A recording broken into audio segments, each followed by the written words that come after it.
아기 예수님의 탄생과 관련된 위대한 조연들에 대해서 여러분들과 함께 말씀 살펴보고 있습니다. 아기 예수님의 탄생에서 빼놓을 수 없는 사람 있다면 그것은 바로 또 동방박사들일 겁니다. 요즘도 그렇습니다만은 성탄절이 되면은 교회에서 성극을 이렇게 올리곤 했지 않습니까? 가장 자주 올려지는 주제 중에 하나가 아마 이 동방박사들과 동방박사들이 예수님을 찾아가 경배하는 모습이 아닐까 싶습니다. 제 기억이 맞다면은 제가 초등학교 4학년 때 처음으로 교회에서 하는 성극에 제가 출연을 했습니다. 그때 맡았던 배역이 동방박사 3이었습니다. 주로 대사는 동방박사 1이 다 했고요. 이제 아마 6학년 형이었던 것 같아요. 동방박사 2와 3이 하는 대사는 딱 하나, 그럽시다 였습니다. 그러니까 저 별을 따라갑시다 그러면 그럽시다 그러고 우리 들어가 이제 아기 예수님께 경배합시다 그러면 그럽시다. 그 2번 대사했던 것 같아요, 제 생각에는. 오늘 본문 말씀은요, 우리 교회학교 아이들의 성극에 자주 등장할 만큼 우리에게 아주 익숙하고 또 우리가 잘 알고 있는 내용들이라 할 수 있습니다. 여러분, 오늘 말씀 가운데서 우리가 뭐 모르는 거라든지 새롭게 알 수 있는 것들이 뭐가 있겠습니까? 하지만 이 말씀 한 절 한 절을 우리가 좀 더 깊이 들여다보면은 의외로 우리가 정확하게 또 알지 못하고 있구나라고 하는 것을 느끼게 되곤 합니다. 한 가지 예를 들어볼까요? 여러분, 동방박사는 모두 몇 명이었습니까?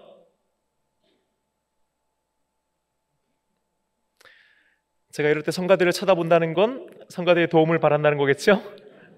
다른 사람 몰라도 여러분들은 대답해야죠? 그렇죠, 3명. 여러분들도 그렇게 생각하세요? 근데 여러분, 정말 3명일까요? 하는 겁니다.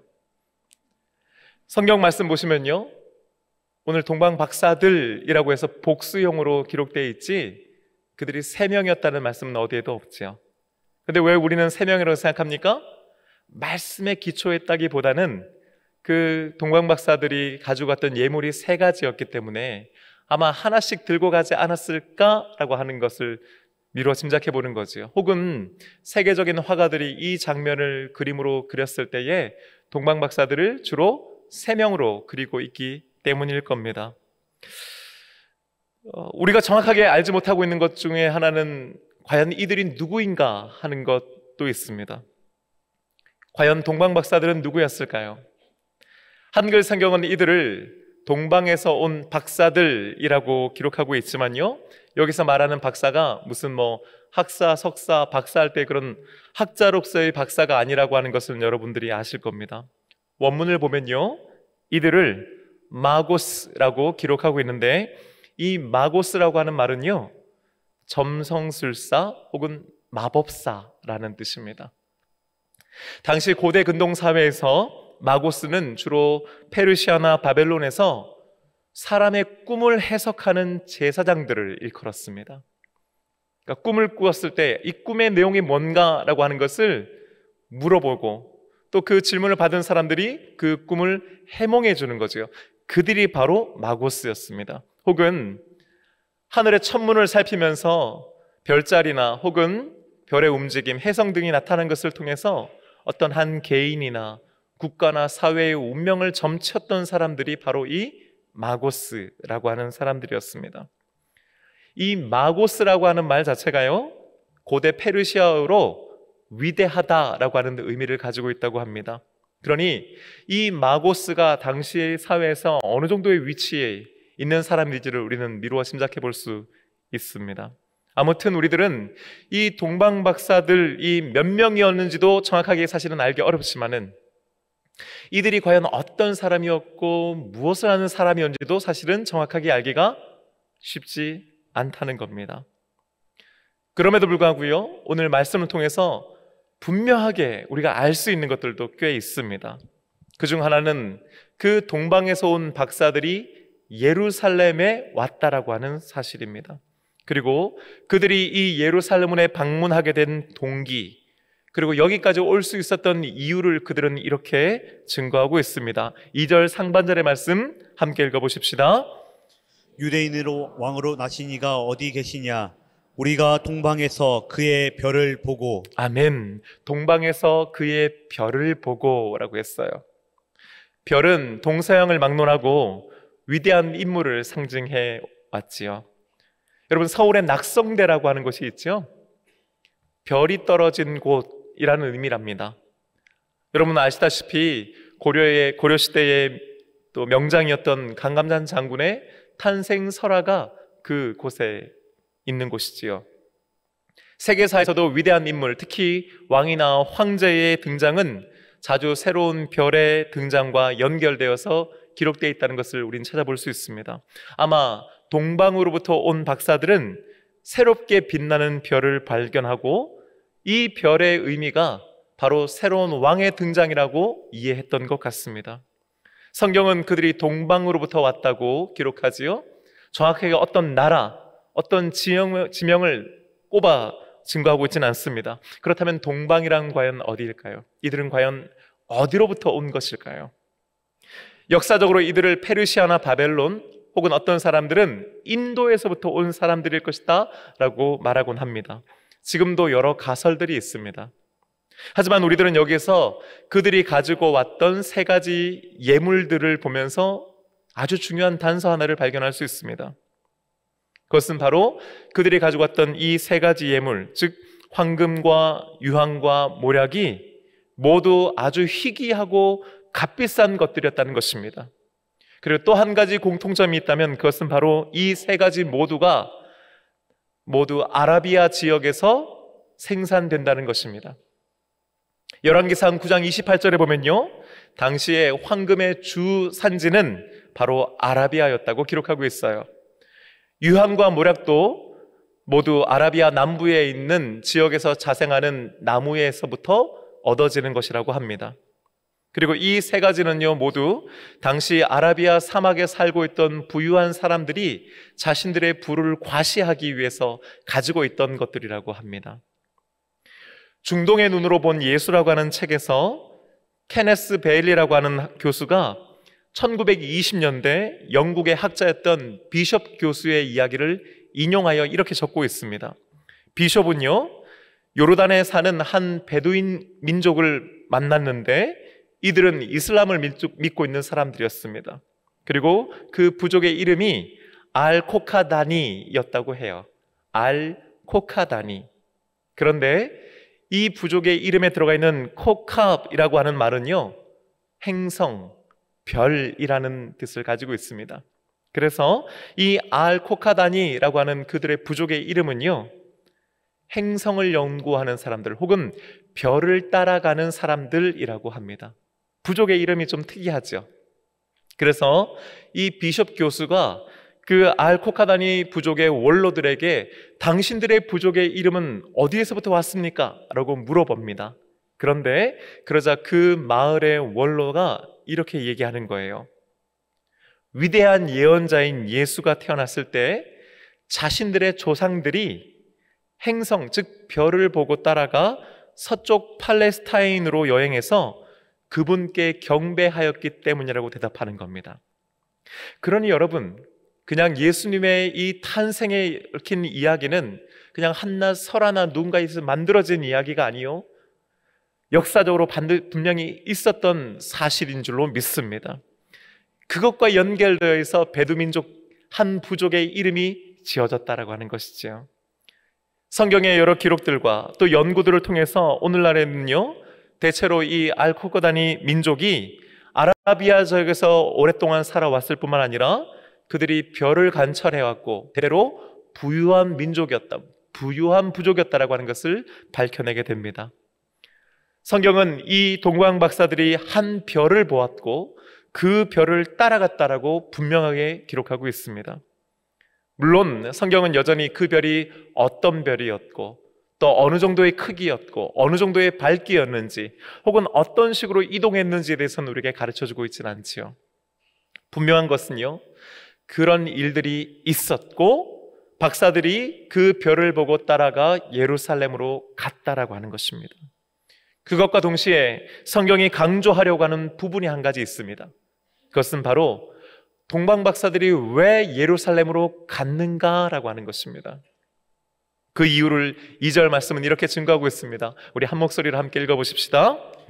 유대인의 왕으로 나신 이가 어디 계시냐?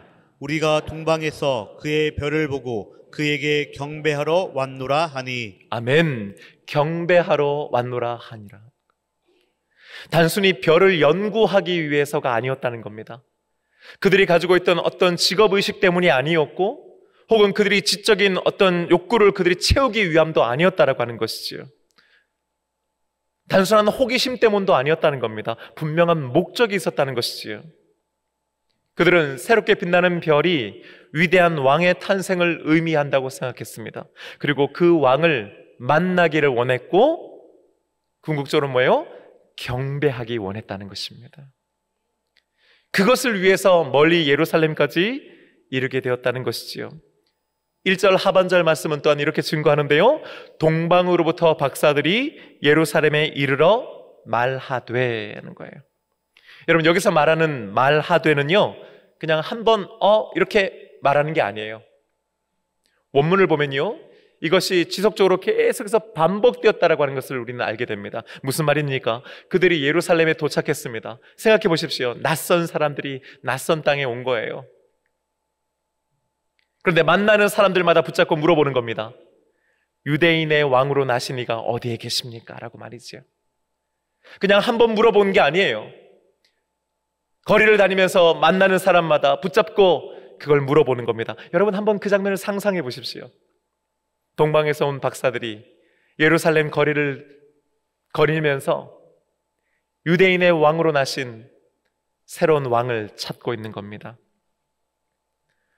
낯선 사람들이 유대인의 왕으로 나신 이를 찾고 있다는 소식은 아마도 당시 왕이었던 헤롯의 귀에까지 들려갔던 것 같습니다. 그리고 이런 소식을 들은 헤롯 왕과 그 예루살렘 사람들의 반응은 어땠을까요? 3절 말씀은 이렇게 증거합니다. 헤롯 왕과 온 예루살렘이 듣고 소동한지라. 아멘. 소동한지라. 여러분은 어떤 뜻인 것 같으세요? 원문을 보면요, 이 소동한지라라고 하는 말의 의미가 뒤흔들다라는 뜻입니다. 낯선 사람들이 와서 질문하는데 그 질문을 듣고 헤롯 왕과 온 예루살렘 사람들이요, 뒤흔들렸다는 거예요. 괴롭히다라고 하는 뜻도 있습니다. 듣고 괴로웠다는 거예요. 마음이 힘들었다고 하는 겁니다. 한마디로요, 난리가 난 거예요. 누구보다도 충격에 빠졌던 사람은 바로 헤롯 왕이었습니다. 당시 이스라엘은 로마의 지배를 받고 있었습니다. 나라가 망한 상태였어요. 대신에 로마는요, 그 자신들의 세력 아래에 그 지역을 다스릴 수 있도록 왕들을 세웠는데, 소위 말하는 허수아비 왕들을 세우는 거죠. 헤롯 왕은 로마의 지배 아래 있는 유대 땅을 다스리는 그런 왕이었습니다. 그런데요, 그는 허수아비 왕자였음에도 불구하고 그 왕위를 지키기 위해서 엄청난 노력을 했던 사람이라고 합니다. 자신의 자리를 지키기 위해서 혈안이 되어 있던 사람이었어요. 기록에 의하면은 기원전 7년에, 그러니까 예수님이 태어나기 바로 직전에 자신의 두 아들들을 살해하는 끔찍한 만행을 저지릅니다. 왜냐하면은 이 두 아들들이 모의해서 자신을 죽이고 왕위를 찬탈할 것을 두려워한 나머지 자신의 아들들을 죽여버린 겁니다. 그러면서까지도 지키려고 했던 거예요. 자신의 왕의 자리를 말이지요. 자신들의 아들들까지 희생하면서 이제 겨우 왕권을 강화하고 지킬 수 있다고 생각했는데, 웬걸요, 낯선 외국인들이 예루살렘에 와서 돌아다니면서 유대인의 왕으로 나신 이가 어디냐고 묻기 시작하니, 한마디로 요즘으로 치면은 헤롯 왕이 멘붕에 빠질 수밖에 없지 않았겠습니까? 소동한지라라고 하는 의미가 바로 거기에 있는 것입니다. 문제는요, 정작 예루살렘 왕궁 안에는 아기 울음소리가 들리지 않았다는 것입니다. 왕궁에는 새로운 왕이 태어나지 않았습니다. 헤롯 왕은 뭔가 심상치 않은 일이 벌어지고 있다고 하는 것을 직감합니다. 그리고 이 문제를 해결하기 위해서 대제사장들과 서기관들을 급하게 부릅니다. 당황하기는 대제사장과 서기관들도 마찬가지 아니었겠습니까? 하지만 이들은 이내 말씀 속에서 구약성경 미가서 5장 2절의 말씀을 통해서 아주 중요한 해답을 찾아냅니다. 그리고 이렇게 6절의 말씀으로 헤롯 왕에게 보고합니다. 6절 말씀 우리 함께 읽어보겠습니다. 또 유대 땅 베들레헴아, 너는 유대 고을 중에서 가장 작지 아니하도다. 내게서 한 다스리는 자가 나와서 내 백성 이스라엘의 목자가 되리라 하였음이니이다. 아멘. 아멘. 여러분, 이 미가서의 말씀은 당시 헤롯 왕의 시대에서부터 이미 수백 년 전에 예언되어 있던 말씀이었습니다. 여러분, 성경에 얼마나 많은 예언의 말씀들이 있습니까? 예수님께서 메시아로 이 땅에 오실 것이라고 하는 말씀도 여러 군데 수차례 계속해서 반복해서 예언하고 있습니다. 하지만 정작 유대인들은, 특히 그 나라를 다스리고 있던 헤롯 왕과 종교 지도자들은 정작 그 예수님의 메시아 사건의 메시지를 믿지 않았던 것입니다. 그것도 자신이 왕위에 있는 때에 메시아가 태어날다, 그는 인정하고 싶지 않았을 것입니다. 하지만 영악한 헤롯 왕은 서기관들의 보고와 박사들로부터 들은 정보들을 취합해서 자신만의 것으로 그 사건을 추론해냅니다. 그리고 은밀하게 박사들을 불러서 별이 나타난 때를 정확하게 구체적으로 알려고 하지요.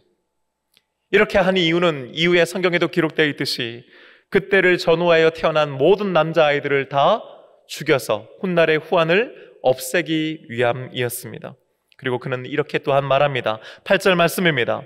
베들레헴으로 보내며 이르되 가서 아기에 대하여 자세히 알아보고 찾거든 내게 고하여 나도 가서 그에게 경배하게 하라. 아멘. 나도 가서 그에게 경배하게 하라.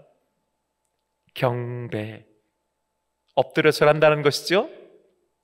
동방박사들이 그 먼 길을 마다하지 않고 별을 따라왔던 이유가 바로 그 주인공에게 경배하기 위함했다는 것을 헤롯 왕은 다시금 일러주는 겁니다.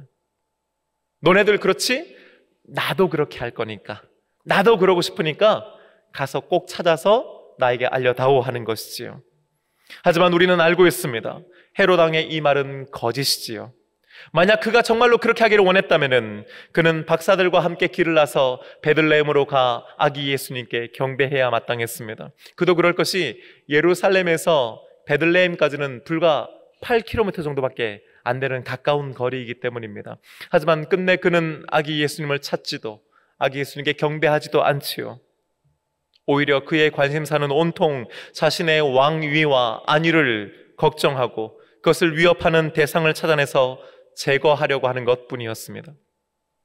동방박사들은 결국 베들레헴이라고 하는 작은 마을의 이름만 알아냈을 뿐 여전히 어디로 가야 될지 알지 못하는 상태였습니다.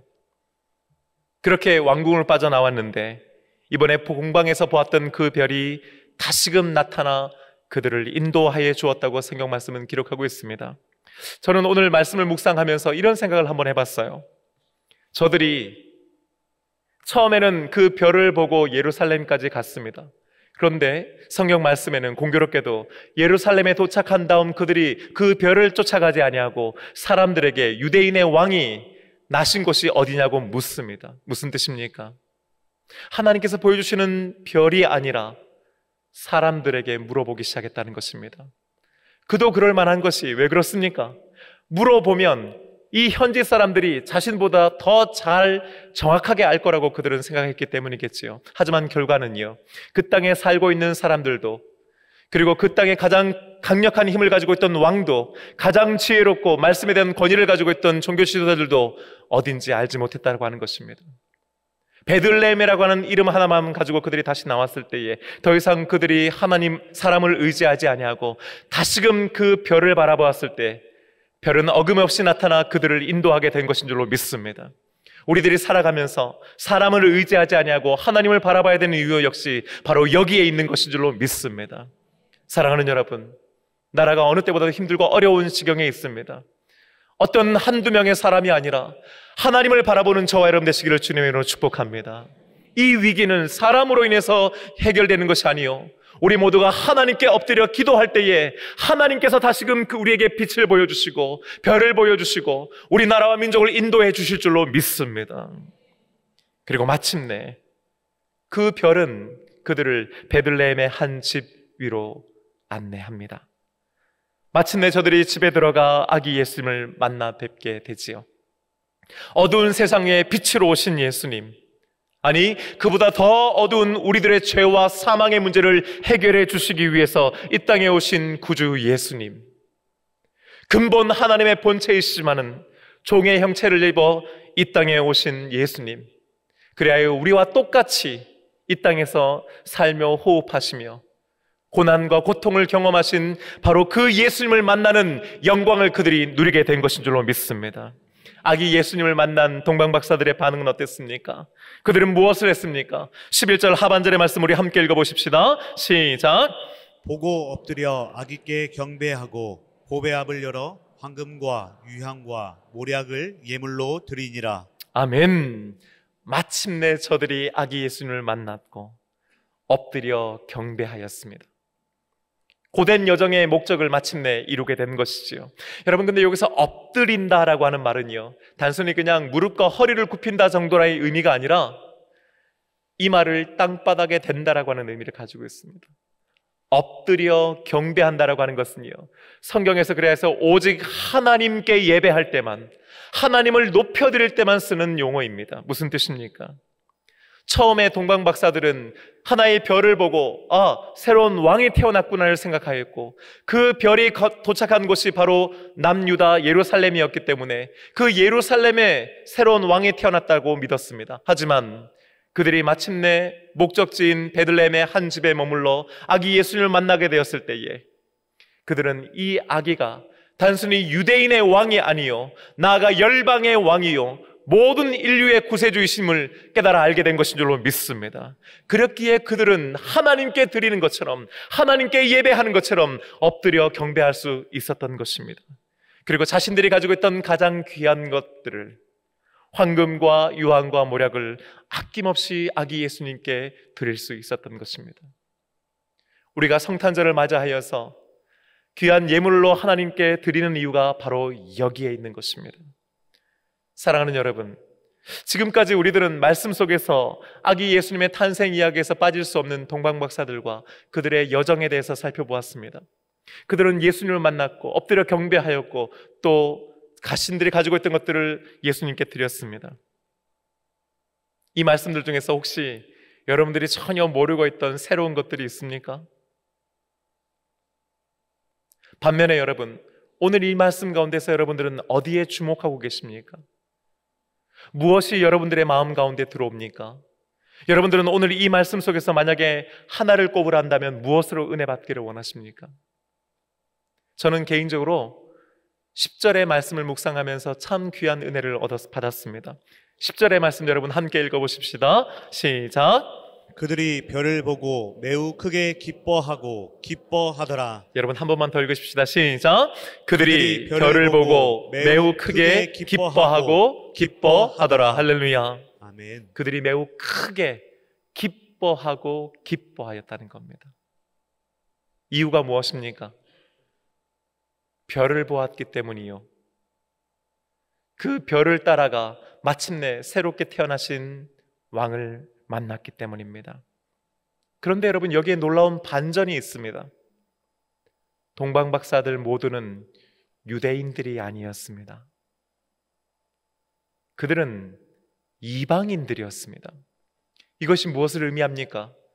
그들은 하나님을 알고 믿은 사람들이 아니었다는 것입니다. 그들은 성경 말씀을 잘 아는 사람들도 아니었습니다. 그들은 구약에 기록된 예수님에 대한 예언의 말씀에 대해서 잘 알고 있던 사람들도 아니었습니다. 그런데도 한 별이 나타난 것을 보고 그 별이 새로운 왕의 탄생임을 깨달았고 새롭게 태어나신 왕을 만나 뵙고 경배해야겠다고 하는 마음을 먹게 됩니다. 그리고 얼마인지는 알 수 없지만은 긴 여정을 끝에 마침내 우여곡절 끝에 그 왕을 만나게 되죠. 엎드려 경배하며 예물을 드립니다. 저들이 마고스라고 하는 위대한 사람들이라고 하는 이름을 가졌기 때문이 아닙니다. 저들이 다른 사람들보다 지식이 많은 사람들이었기 때문도 아니요, 유력한 인사들이었기 때문도 아니었습니다. 저들이 남들보다 착하고 성실한 사람이었기 때문도 아니었습니다. 다만 성경 말씀은 우리는 도무지 이해할 수 없지만은 하나님께서 그들에게 그런 은혜를 주셨다고 기록하고 있는 줄로 믿습니다. 그렇습니다, 여러분. 이것은 은혜라고 밖에는 설명할 수가 없는 것입니다. 이에 반해 헤롯 왕과 대제사장들과 서기관들을 여러분 한번 생각해 보십시오. 그들은 모두 유대인들이었습니다. 그들은 자신들 모두가 하나님의 선택을 받은 사람들이라고 하는 자부심을 가지고 있는 사람들이었습니다. 그들은 말씀에 아주 익숙한 사람들이었고 제사장들과 서기관들은 그 말씀의 전문가들이었습니다. 그들은 베들레헴에서 8km밖에 떨어지지 않은 아주 가까운 곳에 살고 있었습니다. 그들은 힘도 권력도 정보력도 가지고 있었습니다. 하지만 자신들 가장 가까이에서 가장 밝게 빛나고 있는 그 별을 그들은 끝내 보지 못합니다.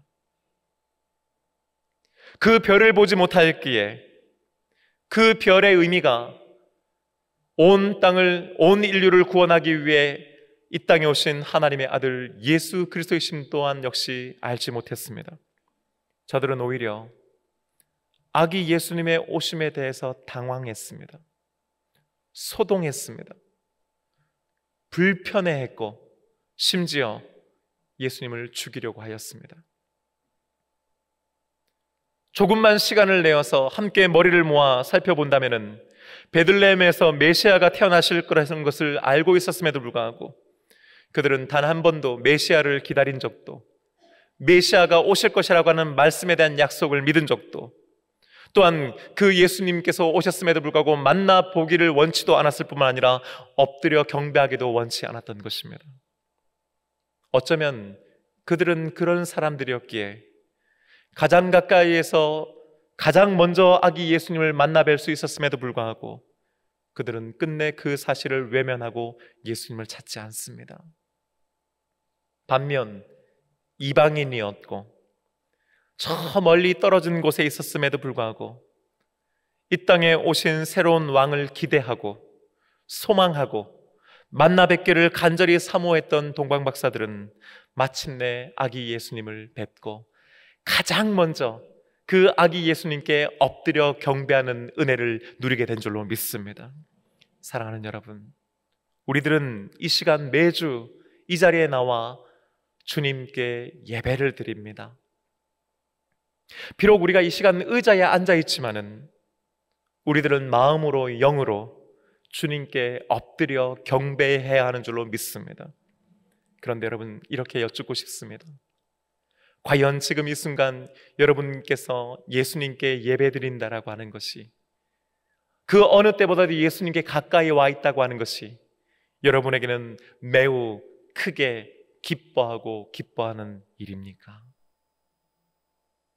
여러분은 지금 이 순간 주님께 나와 엎드려 경배하는 것이 여러분에게 그토록 큰 기쁨이 되고 있습니까? 매주 예배를 드리고 있는데 어느 순간 이 예배가 그냥 나의 삶의 일부가 되어버리고 내 신앙생활의 한 부분이 되어버리고 혹은 의무와 책임으로 이 시간을 와서 앉아있는 것은 아닙니까? 혹 이 예배의 의미가 무엇인지를 깨닫지 못한 채 예배가 마쳐져 빨리 나가기를 기다리는 사람으로 예배드리고 있지는 않습니까? 동방박사들은 이방인들이었음에도 불구하고 아기 예수님께 경배드린 첫 번째 경배자들이었습니다. 그들은 별을 본 것도 기뻐하였지만 무엇보다도 아기 예수님을 만날 수 있음에 기뻐하였습니다. 그 예수님께 엎드려 경배하며 자신들의 예물을 기꺼이 바치는 것이 그들에게는 기쁨이었습니다. 대림절 세 번째 주일입니다. 이번 대림절 기간 동안에 우리는 아기 예수님의 오심을 기억하고 다시 오실 예수님을 기다리겠지요. 하지만 여러분, 만약에 이번 대림절이 이전의 대림절과 만약 다른 것이 있고 다른 것이 있다면 그것은 바로 우리가 매주 드리고 있는 이 예배 가운데서 매우 크게 기뻐하는 이 기쁨을 회복하는 것인 줄로 믿습니다. 여러분, 우리들 모두는 처음 예배당에 나와서 하나님께 예배드렸던 순간들을 가지고 있습니다. 사람들마다 아마 그 경험과 기억은 다 다를 것입니다. 하지만 우리가 처음 하나님께 나와 예배 드리는 것으로 인해 내 마음에 기쁨을 느꼈던 바로 그날, 그 첫 예배, 우리의 그 첫 경배를 회복하는 이번 대림절 되기를 주님의 이름으로 축복합니다. 매주 주님께 엎드려 경배하는 것이 매우 크게 기뻐하는 일이 되는 저와 여러분 되시기를 주님의 이름으로 축복합니다. 이제 우리 다 함께 자리에서 일어나셨어요. 기뻐하며 경배하세. 2000년 전 처음으로 예수님께 경배하였던 그 동방 박사들처럼 오늘 이 시간 우리가 하나님께 예배함이 우리에게 기쁨이 되기를 소원합니다. 이 시간 힘있게 우리 찬양하면서 말씀을 생각하며 믿음으로 고백하며 나가십시다.